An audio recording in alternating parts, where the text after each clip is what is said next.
अब यूपीएससी एवं state PCS की तैयारी करें बिल्कुल फ्री।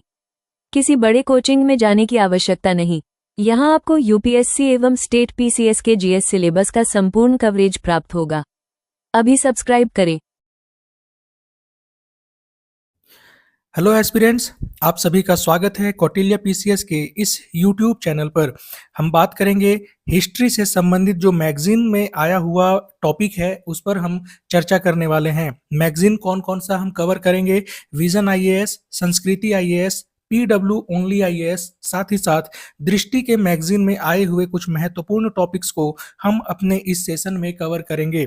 जनवरी 2025 के मैगजीन को यहाँ पर कवर किया जा रहा है और ये जो वीडियो है, ये जो सेशन है, ये संबंधित है हिस्ट्री से। हिस्ट्री से संबंधित जो भी महत्वपूर्ण न्यूज़ है हमारे सामने उसे हम देखेंगे और ये जो सेशन है ये यूपीएससी और पीसीएस दोनों के नज़रिए से बहुत ही लाभदायक होने वाला है। अगर आपने हमारे चैनल को सब्सक्राइब नहीं किया है तो इसे प्लीज़ सब्सक्राइब कर लें। जिस तरीके से आपको पॉलिटिकल साइंस से संबंधित वीडियोस उपलब्ध कराए जा रहे हैं, वैसे ही अब हिस्ट्री से संबंधित वीडियोस भी आपको रेगुलर बेसिस पे मिलता हुआ रहेगा। साथ ही साथ जैसे हम परीक्षा के नज़दीक पहुंचेंगे, खास करके यूपीएससी की परीक्षा के नज़दीक पहुंचेंगे, आपको इन सभी मैगजीन का एक क्रक्स उपलब्ध करा दिया जाएगा।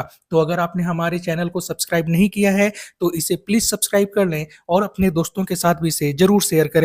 आइए शुरू करते हैं अपने आज के इस सेशन को।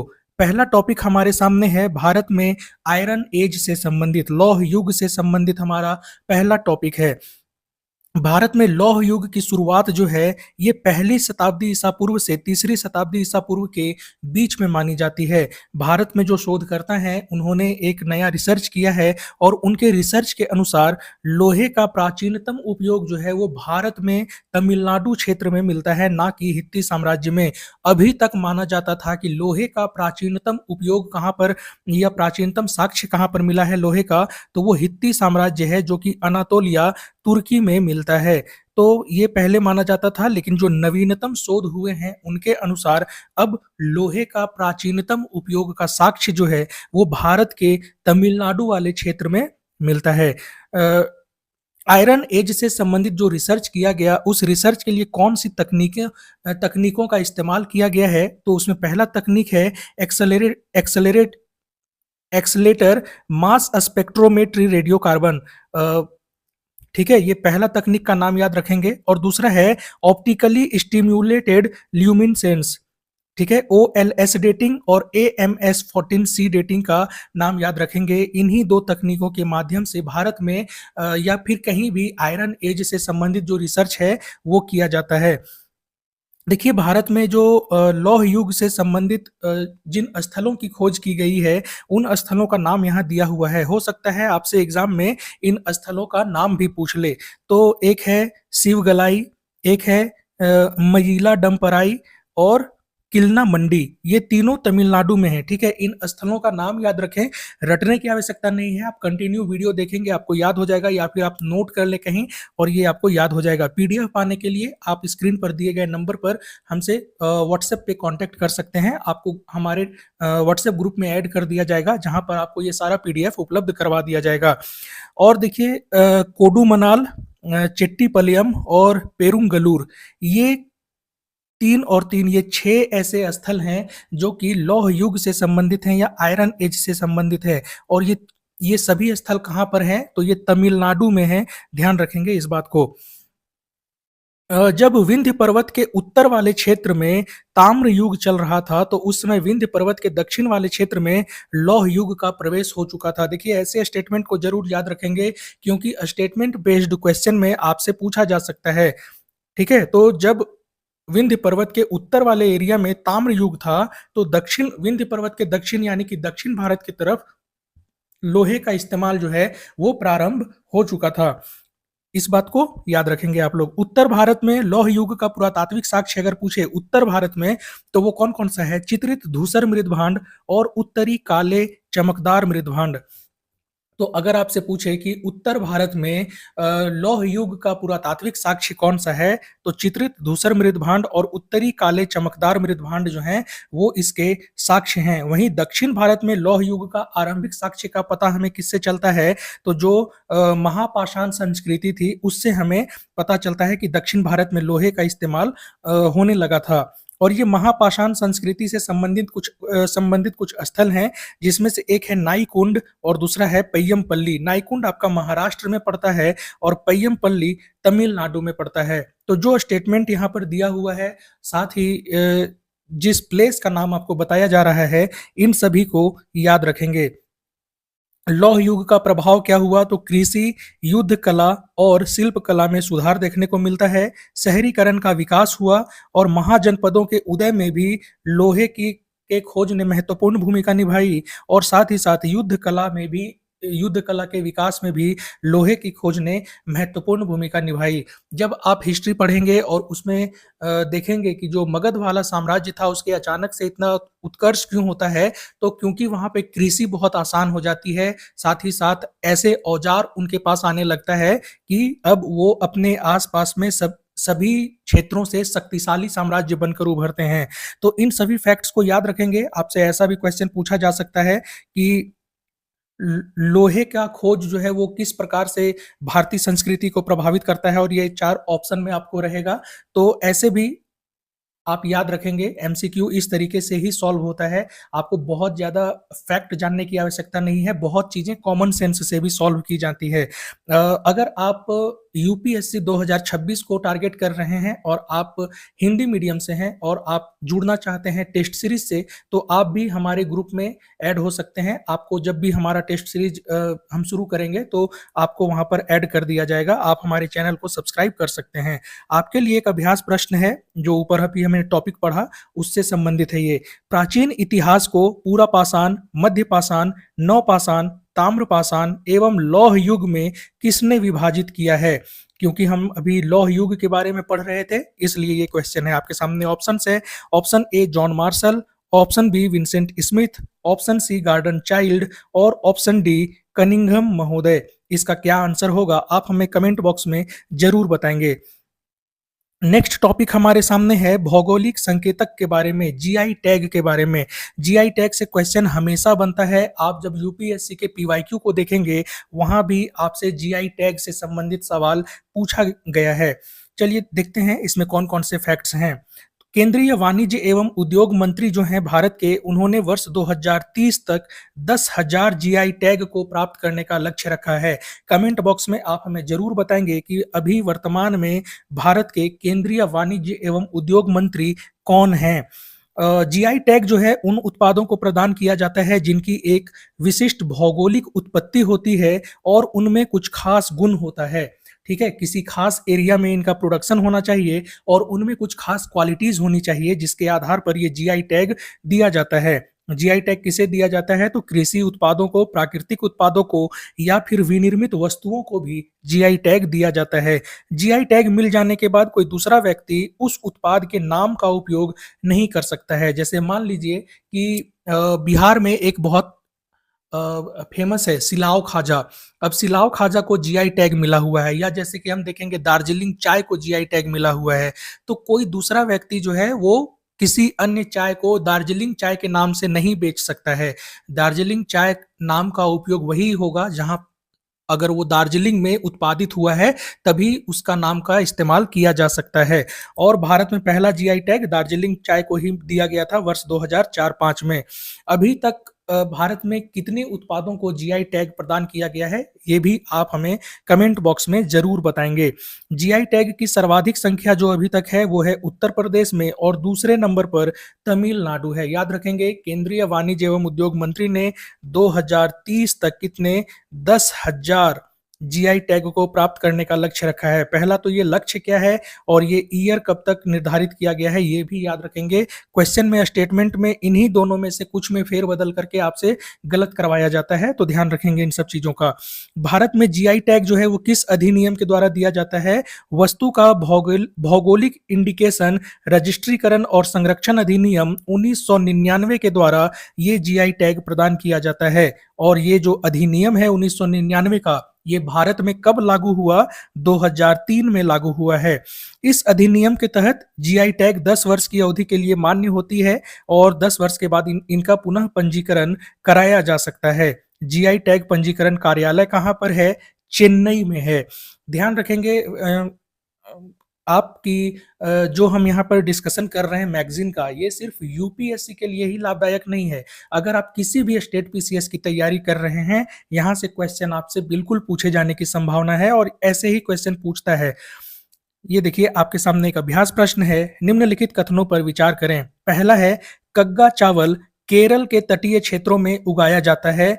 और दूसरा स्टेटमेंट है, वर्ष 2024 में इसे जीआई टैग प्रदान किया गया है। तो यहाँ पर मैं इस क्वेश्चन का आंसर बता देता हूं कि कग्गा चावल जो है ये कर्नाटक के तटीय क्षेत्रों में उगाया जाता है। तो पहला स्टेटमेंट गलत हो जाएगा और इसे जीआई टैग प्रदान नहीं किया गया है अभी तक। तो कथन सही पूछ रहा है तो ऑप्शन डी हो जाएगा, न तो एक न ही दो। याद रखेंगे कग्गा चावल कहां पर उगाया जाता है? कर्नाटक में, और इसे अभी तक जीआई टैग नहीं दिया गया है। नेक्स्ट टॉपिक हमारे सामने है सिंधु घाटी की लिपि से संबंधित। अभी हाल ही में तमिलनाडु में एक ऐसा अभिलेख पाया गया जिसमें सिंधु घाटी की लिपि में कुछ लिखा गया है। ऐसे में तमिलनाडु के जो मुख्यमंत्री हैं, तमिलनाडु के मुख्यमंत्री कौन है? एम.के. स्टालिन। इन्होंने घोषणा किया कि जो इस अभिलेख को पढ़ेगा और उसका अर्थ बताएगा, उसे $1 मिलियन की पुरस्कार राशि दी जाएगी। याद रखेंगे, $1 मिलियन की पुरस्कार राशि देने की घोषणा की गई है। सिंधु घाटी की लिपि कैसी है? तो लिपि अभी तक भाव चित्रात्मक लिपि है। इसमें चित्रों का प्रयोग किया जाता था लिखने के लिए। हालांकि इसकी लिपि को अभी तक पढ़ा नहीं जा सका है, इसीलिए इसे अज्ञात लेखन प्रणाली भी कहते हैं। चित्रात्मक या भाव चित्रात्मक लिपि है जिसमें मछली, पेड़, पशु, इन सब प्रतीकों का इस्तेमाल किया जाता था लिखने के लिए या अपने भाव को दर्शाने के लिए। इस लिपि के अभिलेख सामान्यतः छोटे होते थे, बहुत बड़े-बड़े अभिलेख नहीं होते हैं। छोटा-छोटा नोट, जैसे हम स्टिकी नोट्स कैसे लिखते हैं, तो वैसा ही छोटा अभिलेख होता है। छोटा अभिलेख होने का मतलब साइज में छोटा नहीं, उनमें कम लिखा जाता था। और इनमें औसतन कितने प्रतीक अक्षर होते हैं? 5 प्रतीक अक्षर होते थे औसतन। प्रायः ये जो सिंधु घाटी सभ्यता की लिपि है, इसे प्रायः दाएं से बाएं की तरफ लिखा जाता था। ठीक है, दाएं से बाएं की तरफ लिखा जाता था और कभी-कभी इसमें बोस्ट्रोफेडॉन शैली का इस्तेमाल किया जाता था। बोस्ट्रोफेडॉन शैली का क्या मतलब है? दाएं से बाएं लिखे, यहाँ पर खत्म हुआ, फिर यहीं से बाएं से दाएं लिख दिए, फिर यहाँ खत्म हुआ और फिर क्या करते हैं कि पुनः दाएं से बाएं लिख देते हैं। तो ये जो ऐसे लिखने की ये जो शैली है, इसी को हम बोस्ट्रोफेडॉन शैली बोलते हैं। याद रखेंगे। तो आपसे ये सवाल भी बनाया जा सकता है कि बोस्ट्रोफेडॉन शैली, लिखने की बोस्ट्रोफेडॉन शैली किस सभ्यता से संबंधित है? तो इसका आंसर हो जाएगा सिंधु घाटी सभ्यता। सिंधु घाटी सभ्यता के परिपक्व अवस्था का काल आपसे कोई पूछे तो 2600 ईसा पूर्व से 1900 ईसा पूर्व इसके परिपक्व अवस्था का काल है। आपके सामने अभ्यास प्रश्न है, हड़प्पा स्थलों के उत्खनन से संबंधित दयाराम साहनी और राखलदास बनर्जी ने किसके अधीन उत्खनन का कार्य किया था? तो ये किसके अधीन काम किए थे, आपको ये बताना है। इसका सही आंसर हो जाएगा ऑप्शन सी, जॉन मार्शल। ये दोनों, दयाराम साहनी और राखलदास बनर्जी ने जॉन मार्शल के अधीन सिंधु घाटी सभ्यता के उत्खनन का कार्य किया था। आप हमें कमेंट बॉक्स में बताएंगे कि दयाराम साहनी किस स्थल का उत्खनन किए थे और राखलदास बनर्जी किस स्थल का उत्खनन किए थे। ये आप हमें कमेंट बॉक्स में जरूर बताएंगे। एक और अभ्यास प्रश्न है आपके सामने, घग्गर हकरा नदी के मैदान में स्थित हड़प्पा सभ्यता का सबसे पुराना और सबसे बड़ा स्थल कौन सा है? आपके सामने ऑप्शंस हैं, लोथल, मोहनजोदड़ो, राखीगढ़ी या फिर बनावली। इसका जो सही आंसर हो जाएगा वो हो जाएगा ऑप्शन सी, राखीगढ़ी। राखीगढ़ी घग्गर हकरा नदी के मैदान में स्थित है। घग्गर हकरा नदी ये जो है मुख्यतः हरियाणा में है, लेकिन ये राजस्थान वाले एरिया में भी थोड़ा थोड़ा फैला हुआ था। ठीक है, तो याद रखेंगे इन सब चीजों को। नेक्स्ट हमारे पास एक नया टॉपिक है, वो है आपका संत नरहरि तीर्थ से संबंधित है। संत नरहरि तीर्थ जो हैं ये 13वीं शताब्दी से संबंधित संत थे। कई बार आपसे नाम देके और पूछ लेता है कि ये किस शताब्दी से संबंधित थे, तो याद रखेंगे नरहरि तीर्थ जो हैं ये 13वीं शताब्दी से संबंधित एक संत थे और द्वैत वेदांत दार्शनिक भी थे। द्वैत वेदांत को ये मानते थे। इनका किस दर्शन का दार्शनिक थे ये, तो द्वैत वेदांत। और किनके शिष्य थे, कई बार आपसे शिष्य का भी नाम पूछ लिया जाता है। जब आप पीवाईक्यू देखेंगे तो वहां कबीर के शिष्यों का नाम कबीर, रामानंद, इन सभी का नाम दे के आपसे पूछ लिया जाता था कि ये किनके शिष्य थे या इनके गुरु कौन थे। तो याद रखेंगे संत नरहरि तीर्थ के गुरु कौन थे, मध्वाचार्य। और मध्वाचार्य से संबंधित है क्या, द्वैतवाद। सॉरी, द्वैतवाद जो है ये मध्वाचार्य का दर्शन है। इसीलिए जो ये हैं आपके संत नरहरि तीर्थ, ये द्वैतवाद के दार्शनिक हैं। जो संत नरहरि तीर्थ हैं इन्होंने क्या किया था, यक्षगान और बयालू आटा को वैष्णव भक्ति आंदोलन का हिस्सा बनाया था। ध्यान रखेंगे बयालू आटा जो है ये एक प्रकार का नाटक है और इसे वैष्णव भक्ति आंदोलन से जोड़ने का काम संत नरहरि तीर्थ ने किया था। कुछ फिलॉसफी हैं और उनके प्रतिपादक कौन है ये नाम यहाँ पर दिया हुआ है। जैसे एक है अद्वैतवाद, तो अद्वैतवाद दर्शन के प्रतिपादक हैं शंकराचार्य। दूसरा है द्वैतवाद, द्वैतवाद के प्रतिपादक हैं मध्वाचार्य। शुद्धाद्वैतवाद के प्रतिपादक हैं वल्लभाचार्य। और चौथा है विशिष्टाद्वैतवाद, विशिष्टाद्वैतवाद दर्शन के प्रतिपादक हैं रामानुजाचार्य। इन सभी दर्शन और दर्शन के प्रतिपादक का नाम आप जरूर याद रखेंगे। ऐसा क्वेश्चन पीसीएस में बहुत फ्रीक्वेंटली पूछा जाता है। नेक्स्ट टॉपिक हमारे पास है कलारी पयट्टू के बारे में। ये न्यूज में क्यों है, तो 38वें राष्ट्रीय खेल का जो आयोजन किया गया था उत्तराखंड में, ठीक है, ये कहां पर आयोजन किया गया है, उत्तराखंड में आयोजन इसका किया गया था। इस आयोजन में कलारी पयट्टू को प्रतियोगिता सूची से हटा करके इवेंट सूची में शामिल कर दिया गया है। इसीलिए कलारी पयट्टू जो है ये न्यूज में था। तो 38वें राष्ट्रीय खेल का आयोजन उत्तराखंड में किया गया और इसका शुभंकर कई बार पूछ लिया जाता है, तो इसका शुभंकर क्या है, मौली। याद रखेंगे इसका शुभंकर क्या है, मौली है। कलारी पयट्टू क्या है, केरल का एक प्राचीन मार्शल आर्ट है।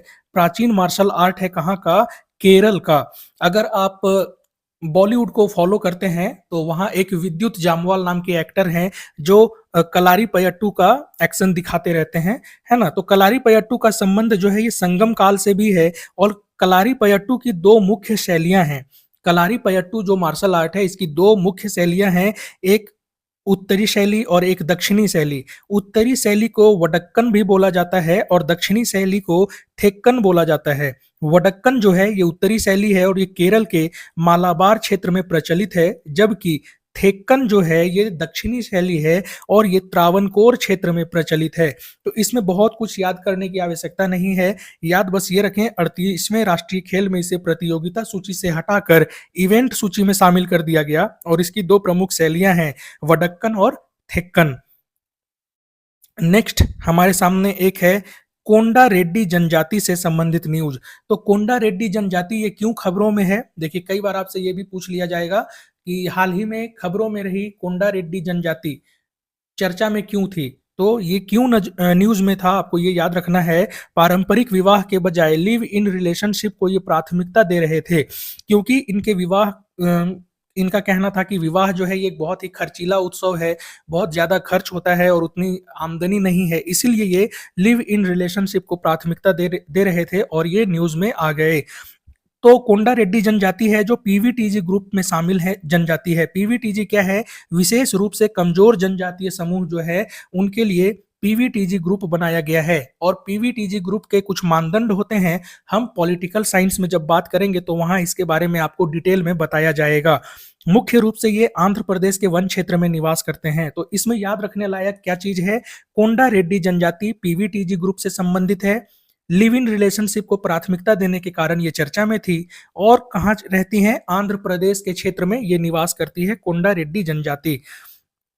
आपके सामने अभ्यास प्रश्न है, विशेष रूप से कमजोर जनजातीय समूह की सर्वाधिक संख्या किस राज्य में है। आपके सामने ऑप्शंस हैं, आंध्र प्रदेश, कर्नाटक, ओडिशा या फिर मध्य प्रदेश। देखिए मैं अपने हर वीडियो में जैसा कि बताता हूं, ऐसा कोई अभ्यास प्रश्न आता है तो वीडियो को पॉज करके पहले आप खुद अटेम्प्ट करें और फिर देखें कि आपका आंसर जो है वो कितना सही हो रहा है। तो इस क्वेश्चन का जो सही आंसर हो जाएगा वो हो जाएगा ओडिशा। ओडिशा में पीवीटीजी की सर्वाधिक संख्या पाई जाती है। नेक्स्ट है हाटी जनजाति। हाटी जनजाति जो है ये उत्तराखंड और हिमाचल प्रदेश में रहती है। और हाटी जनजाति क्यों अभी खबरों में थी? क्योंकि ये अपना सबसे बड़ा त्योहार, सबसे प्रमुख त्योहार मना रहे थे, जिसका नाम है बोड़ा त्योहार या फिर माघो त्योहार। बोड़ा त्योहार या माघो त्योहार किस जनजाति से संबंधित है? हाटी जनजाति से संबंधित है। हाटी जनजाति, इन्हें हाटी क्यों कहा जाता है? क्योंकि ये साप्ताहिक बाजार लगाते हैं और साप्ताहिक बाजार को हाट बोला जाता है, इसीलिए इस जनजाति को हाटी जनजाति कहते हैं। वर्ष 2003 में हाटी जनजाति को जनजाति का दर्जा दिया गया था। जो ये हाटी समुदाय के लोग हैं, इन्हें जनजाति का दर्जा वर्ष 2003 में दिया गया था, याद रखेंगे।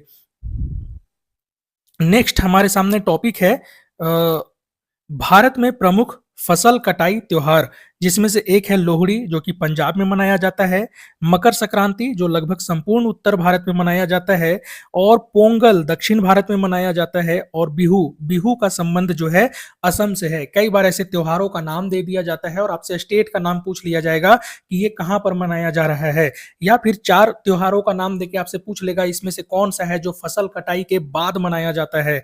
तो उत्तर भारत में मकर संक्रांति, दक्षिण भारत में पोंगल, असम में बिहू और पंजाब में लोहड़ी, ये सभी मनाया जाता है फसल की कटाई के बाद। इसमें ध्यान रखने वाली बात यह है कि मकर संक्रांति और पोंगल ये दोनों ही जब मनाया जाता है उस समय सूर्य जो है वो उत्तरी गोलार्ध में प्रवेश कर रहा होता है, यानी कि उत्तरायण की स्थिति में आ रहा होता है, याद रखेंगे। उत्तर भारत में मकर संक्रांति और उसी का जो फॉर्म है वो दक्षिण भारत में पोंगल हो जाता है। नेक्स्ट जो हमारे सामने टॉपिक है ये कुंभ से संबंधित है। आप जानते हैं कुंभ एक बहुत ही बड़ा आयोजन रहा था और इस बार प्रयागराज जो कि यूपी में है वहां पर इसका आयोजन किया गया था। तो हम उससे संबंधित कुछ फैक्ट्स को देखते हैं। कुंभ का आयोजन 4 अलग अलग तीर्थों पर बारी बारी से की जाती है। वो 4 अलग अलग स्थान कौन से हैं?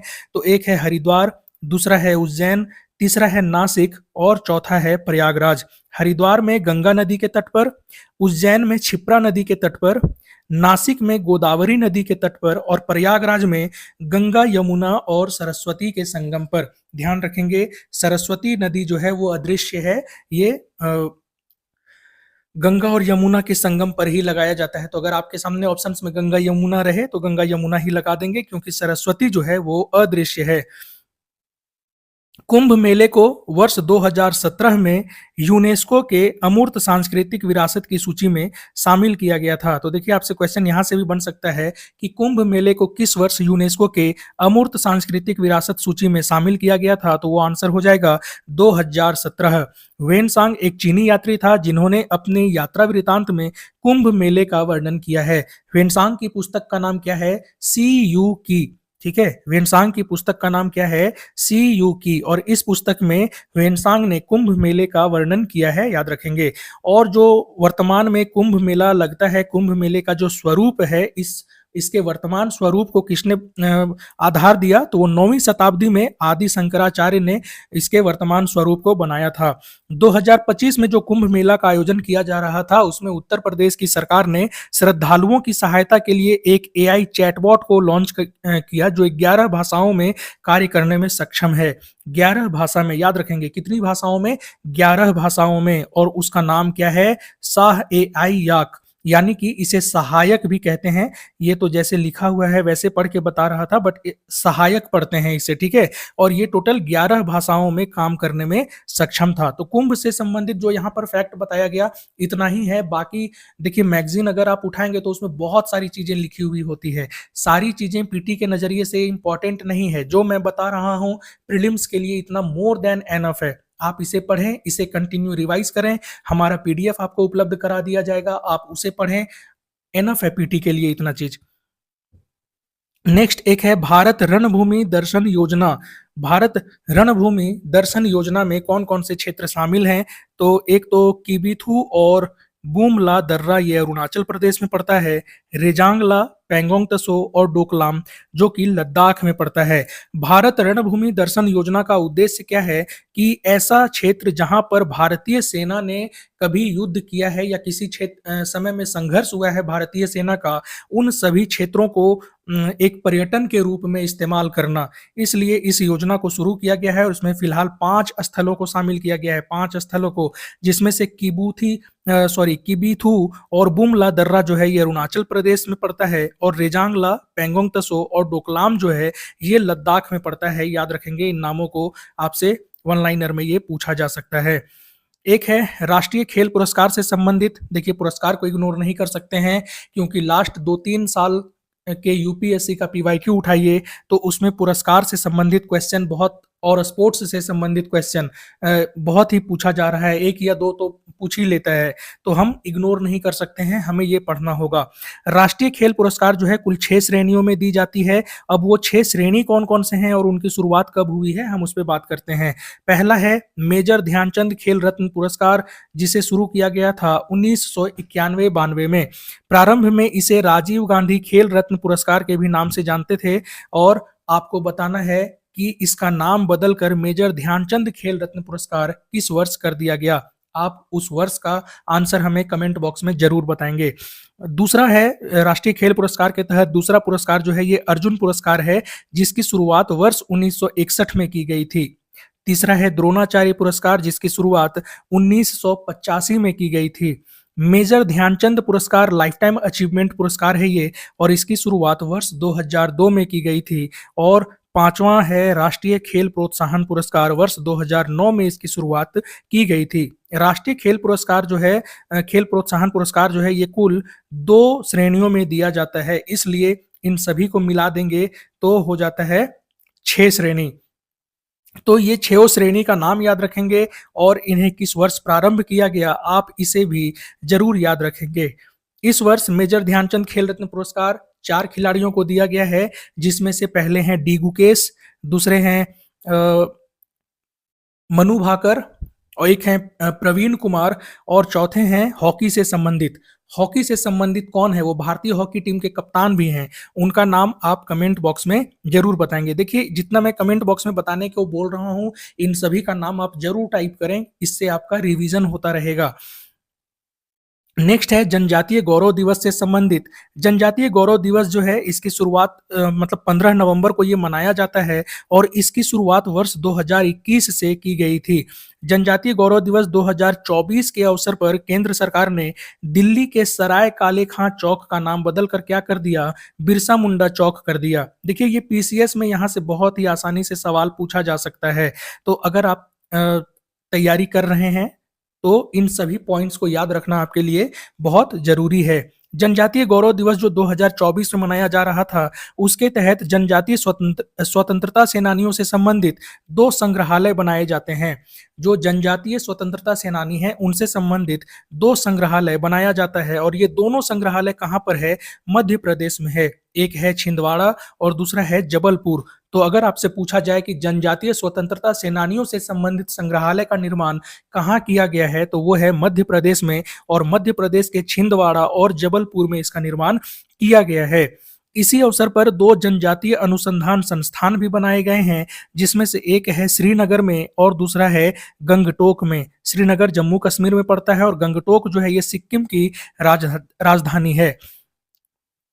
नेक्स्ट है कि कुछ महत्वपूर्ण योजना है जो जनजातियों से संबंधित हैं, हम उसे देखते हैं। पहला है धरती आबा जनजातीय ग्राम उत्कर्ष अभियान। इसकी शुरुआत 2 अक्टूबर 2024 को की गई थी। झारखंड के हजारीबाग जिले से इसकी शुरुआत की गई थी। इसका उद्देश्य क्या था, आदिवासी गांवों में सामाजिक ढांचे, स्वास्थ्य, शिक्षा एवं आजीविका की राह को आसान बनाना। ये धरती आबा जनजातीय ग्राम उत्कर्ष अभियान का उद्देश्य था, याद रखेंगे। और नेक्स्ट जो है वो है प्रधानमंत्री जनजातीय आदिवासी न्याय महाअभियान। ये भी झारखंड के खूंटी जिले से इसकी शुरुआत की गई थी और ये 15 नवंबर 2023 को शुरू किया गया था। इसका उद्देश्य क्या था, पीवीटीजी का उत्थान सुनिश्चित करना इसका उद्देश्य था। नेक्स्ट जो हमारे सामने है ये है नोट्रेडम कैथेड्रल।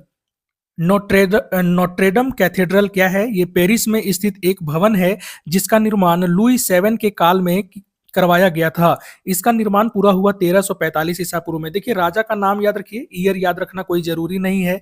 कहाँ पर स्थित है? पेरिस फ्रांस में स्थित है नोट्रेडम कैथेड्रल। राजा लुई 7 के काल में इसकी शुरुआत की गई थी और इसे 1991 में विश्व विरासत स्थल घोषित किया गया था। देखिए ये सभी चीजों को रटने की आवश्यकता नहीं है, हमारे वीडियो को आप कंटिन्यू 2-3 बार देखेंगे, ये सभी आपको याद हो जाएगा। ऊंचाई 69 मीटर है, 69 मीटर, याद रखने की आवश्यकता नहीं है। इसमें एक इंपॉर्टेंट फैक्ट ये है कि नेपोलियन बोनापार्ट का जो राज तिलक है वो इसी भवन में हुआ था। नोट्रेडम कैथेड्रल में ही नेपोलियन बोनापार्ट का राज तिलक करवाया गया था। 2019 में यहाँ पर भयंकर आग लग जाने के कारण से ये क्षतिग्रस्त हो गया था और अब इसे पुनः ओपन किया जा रहा है, इसलिए ये न्यूज में था जनवरी 2025 में। नेक्स्ट है हमारे सामने महासागर सूत्र। महासागर सूत्र एक ग्रंथ है जो कि महायान बौद्ध ग्रंथ से संबंधित है।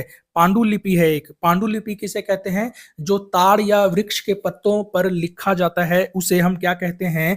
पांडुलिपि। और ये पांडुलिपि महासागर सूत्र किससे संबंधित है? महायान बौद्ध से संबंधित है। इसमें शैव विचारधारा का प्रबल प्रभाव दिखता है। इसमें कुछ बहुत ज्यादा इंपॉर्टेंट नहीं है। महासागर सूत्र क्या है? तो बौद्ध पांडुलिपि है, ये आप याद रखेंगे। नेक्स्ट जो है हमारे सामने गुलाग संग्रहालय। गुलाग संग्रहालय कहां पर स्थित है? याद रखेंगे, रूस में है। गुलाग संग्रहालय रूस में स्थित है और जो सोवियत युग के दमन के पीड़ितों को समर्पित किया गया था ये संग्रहालय, इसकी स्थापना वर्ष 2001 में की गई थी और वर्तमान में रूस सरकार ने इसे बंद करने का फैसला लिया है, इसलिए गुलाग संग्रहालय चर्चा में था। तो आपसे पूछा जा सकता है गुलाग संग्रहालय किस देश में स्थित था? तो वो रूस में स्थित था, याद रखेंगे। नेक्स्ट जो है हमारे सामने रेजांग देवा महोत्सव। देखिए अगर इन तीनों मैगजीन को निकाला जाए तो इसमें इतने सारे फैक्ट्स हैं कि अगर हम उन्हें पढ़ने बैठें तो 1 से 2 घंटा आराम से लग जाएगा। मैं उन्हीं फैक्ट्स को लेके आपके लिए आ रहा हूं जो परीक्षा की दृष्टि से महत्वपूर्ण हो सकता है। रेजांग देवा महोत्सव जो है ये इंडोनेशिया में मनाया जाता है। आप जानते हैं इंडोनेशिया अभी बहुत ज्यादा चर्चा में है और इंडोनेशिया वर्तमान में किस संगठन का नवीनतम सदस्य बना है ये भी आप बताएंगे। इससे संबंधित क्वेश्चन जो है ये यूपीएससी के प्रीलिम्स 2024 में भी पूछा गया था एक कथन के माध्यम से। तो आप बताएंगे इंडोनेशिया किस संगठन का सदस्य बना है। रेजांग देवा महोत्सव जो है ये इंडोनेशिया में मनाया जाता है और ये हिंदू समुदाय के लोगों के द्वारा मनाया जाता है। अच्छी अच्छी फसल होती है उसके लिए ईश्वर को धन्यवाद देने से संबंधित है ये रेजांग देवा महोत्सव। नेक्स्ट जो है हमारे सामने अबत सहायेश्वर मंदिर। अबत सहायेश्वर मंदिर कहाँ है? तमिलनाडु के तंजावुर जिले में है और इसे सांस्कृतिक विरासत संरक्षण के लिए यूनेस्को एशिया प्रशांत पुरस्कार के लिए चुना गया है। तो अबत सहायेश्वर मंदिर इसे यूनेस्को एशिया प्रशांत पुरस्कार के लिए चुना गया है और ये तमिलनाडु में स्थित है। चोल साम्राज्य से संबंधित है। तो राजा विक्रम चोल और कुलोतुंग चोल ने इसका निर्माण करवाया था। चोल स्थापत्य शैली की विशेषता क्या है? जटिल नक्काशी और पारंपरिक डिजाइन। कई बार आपसे आर्ट एंड कल्चर में ऐसा क्वेश्चन पूछ लिया जाता है। तो चोल स्थापत्य शैली की विशेषता क्या है? जटिल नक्काशी और पारंपरिक डिजाइन। अबत सहायेश्वर मंदिर तमिलनाडु में है, याद रखेंगे। अबत सहायेश्वर मंदिर को जो पुरस्कार दिया जा रहा है यूनेस्को एशिया प्रशांत पुरस्कार, इसकी शुरुआत कब की गई थी? तो सांस्कृतिक विरासत संरक्षण के लिए दिया जाने वाला यूनेस्को एशिया प्रशांत पुरस्कार इसकी शुरुआत वर्ष 2000 में की गई थी और 2025 में ये पुरस्कार किसे दिया जा रहा है? तो अबत सहायेश्वर मंदिर, जो कि ऊपर अभी हम लोग चर्चा किए। नेक्स्ट हमारे सामने टॉपिक है भारतीय कम्युनिस्ट पार्टी के 100 वर्ष पूरे हो चुके हैं। 1925 में इसकी स्थापना की गई थी और अभी 2025 चल रहा है, इसलिए ये खबरों में है। और ऐसा जब कोई टाइम पीरियड पूरा करता है कोई संगठन तो वहां से सवाल बनने की संभावना बहुत ज्यादा होती है। तो आइए हम लोग देखते हैं कम्युनिस्ट पार्टी के बारे में कुछ फैक्ट्स को। भारतीय कम्युनिस्ट पार्टी जो है इसकी स्थापना 26 दिसंबर 1925 को किया गया था। कब? 26 दिसंबर 1925 को कानपुर सम्मेलन के दौरान इसकी स्थापना की गई थी और उस कानपुर सम्मेलन के अध्यक्ष कौन थे? सिंगारवेलु चेट्टियार। ठीक है, सिंगारवेलु चेट्टियार जो थे वो कम्युनिस्ट पार्टी ऑफ इंडिया का जो गठन हुआ 1925 में कानपुर सम्मेलन में, उसके अध्यक्ष थे।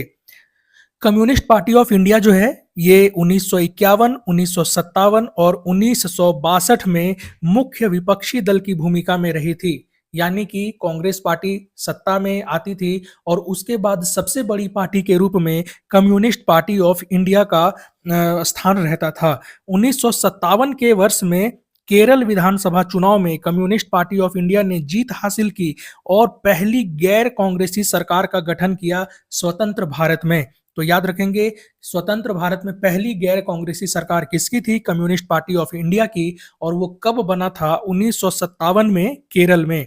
1962 में भारत चीन के संघर्ष के बाद कम्युनिस्ट पार्टी ऑफ इंडिया के नेताओं में वैचारिक मतभेद उत्पन्न होता है और उसके कारण से कम्युनिस्ट पार्टी ऑफ इंडिया का विभाजन हो जाता है और 1964 में भारतीय कम्युनिस्ट पार्टी मार्क्सवादी, सीपीआईएम कहते हैं, उसका गठन होता है वर्ष 1964 में। इन सभी फैक्ट्स को याद रखेंगे, कंटिन्यू रिवाइज करते रहेंगे क्योंकि यहाँ से क्वेश्चन बनाए जाने की संभावना बहुत ज़्यादा रहती है। मैगजीन में जो भी टॉपिक है अगर आप उसे पढ़ लेते हैं तो आपकी तैयारी पूरी कंप्लीट हो जाती है। अगर आपको मैगजीन की चीज़ें याद नहीं रहती है तो आप वीडियो में इसे कंटिन्यू रिवाइज करिए, आपको कोई दिक्कत नहीं होगा क्वेश्चन को सॉल्व करने में। और हम क्या करेंगे कि इससे संबंधित एक टेस्ट सीरीज भी आपके लिए लाएंगे जो कि बिल्कुल बेस्ड रहेगा इसी मैगजीन के ऊपर में। तो एक भी क्वेश्चन ऐसा नहीं रहेगा जो छूटने की संभावना रहेगी हमारे मैगजीन के नजरिए से, यानी हमारे करंट अफेयर्स के नजरिए से। नेक्स्ट जो हमारे पास टॉपिक है वो है बेलगाम कांग्रेस अधिवेशन 1924। तो इसके भी 100 वर्ष पूरे हो चुके हैं। 2024 में इसने 100 वर्ष पूरा कर लिया। इससे संबंधित क्या फैक्ट है हम उसे भी देखते हैं। तो ये इंडियन नेशनल कांग्रेस जो भारतीय राष्ट्रीय कांग्रेस है उसका ये 39वां अधिवेशन था और 39वें अधिवेशन जो है इसका आयोजन किया गया था बेलगाम में 1924 में। ध्यान देंगे, महात्मा गांधी की अध्यक्षता वाला एकमात्र अधिवेशन है कांग्रेस का, एकमात्र अधिवेशन जिसकी अध्यक्षता महात्मा गांधी ने की थी और वो था बेलगाम कांग्रेस अधिवेशन जो कि 1924 में आयोजित किया गया था। विजयनगर नामक स्थान पर इसका आयोजन किया गया था। इस अधिवेशन से संबंधित कुछ महत्वपूर्ण तथ्य हैं, हम उससे देख लेते हैं। पहला है, कांग्रेस सदस्यों के लिए खादी की कताई अनिवार्य कर दी गई। कई बार ये पीसीएस में पूछा गया है, बीपीएससी में भी ऐसा क्वेश्चन पूछा गया है एक बहुत बार। तो खादी की कताई को अनिवार्य करने वाला कांग्रेस का अधिवेशन कौन सा है? बेलगाम कांग्रेस अधिवेशन 1924। और इसमें प्रत्येक सदस्य के लिए यह अनिवार्य कर दिया गया कि आप प्रत्येक महीने 2000 गज खादी कपड़ा जमा करेंगे। साथ ही भारतीय राष्ट्रीय कांग्रेस की सदस्यता शुल्क में 90% की कमी कर दी गई थी बेलगाम कांग्रेस अधिवेशन के बाद। स्वतंत्रता आंदोलन के लिए सांप्रदायिक सद्भाव की वकालत की गई और इसमें यह भी कहा गया कि धार्मिक पक्षपात के बिना गो रक्षा किया जाएगा। इसमें कोई धार्मिक पक्षपात नहीं होगा, गायों को संरक्षण देने पर जोर दिया गया इसी बेलगाम कांग्रेस अधिवेशन में। साथ ही साथ इसी अधिवेशन में वीआईपी खर्च की आलोचना की गई और यह भी कहा गया कि सभी सदस्यों के साथ समान व्यवहार किया जाएगा। नेक्स्ट जो है हमारे पास एक नेक्स्ट टॉपिक है राजराज चोल के बारे में। तो हाल ही में राजराज चोल की 1039वीं जयंती मनाई गई थी। इस अवसर पर 1000 का स्मारक सिक्का भी जारी किया गया था। तो राजराज चोल का जीवन काल अगर देखें तो 947 ईस्वी से 1014 ईस्वी तक इनका टाइम पीरियड होता है और 985 से 1014 ईस्वी तक ये शासन करते हैं। तो शासन काल याद रखिएगा, शासन काल ज्यादा महत्वपूर्ण है। राजराज चोल का 985 ईस्वी में ये राजा बनते हैं और 1014 ईस्वी तक ये अपना शासन संभालते हैं। राजराज चोल का मूल नाम क्या था? तो अरुलमोझी वर्मन। अगर आपने एक साउथ इंडिया की मूवी है PS1 करके, जिसे पनीर सेल्वम 1 के नाम से भी जाना जाता है, अगर आप इसे देखेंगे तो उसमें राजराज चोल का नाम अरुलमोझी वर्मन ही बताया गया है। इनकी उपाधियां क्या क्या थी? मुम्मिदी चोल, जयन कोंडा और शिवपाद शेखर, ये इनकी उपाधियां थी राजराज चोल की। 1003 से 1010 ईस्वी के बीच में इन्होंने बृहदेश्वर मंदिर का निर्माण करवाया था और बृहदेश्वर मंदिर जो है ये भगवान शिव को समर्पित है।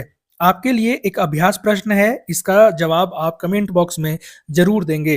क्वेश्चन ये है कि बृहदेश्वर मंदिर को किस वर्ष यूनेस्को विश्व धरोहर स्थल की सूची में शामिल किया गया है? आपके सामने ऑप्शंस हैं 1981, 1985, 1987 और 1997। इसका सही आंसर क्या होगा?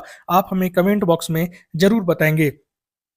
अगर आपको वीडियो पसंद आता हो तो हमारे वीडियो को लाइक और शेयर करना ना भूलें। साथ ही साथ हमारे चैनल को सब्सक्राइब करना भी ना भूलें और अपने दोस्तों के साथ इसे ज़रूर शेयर करें ताकि उनकी तैयारी को भी एक नई दिशा मिल सके। Thank you.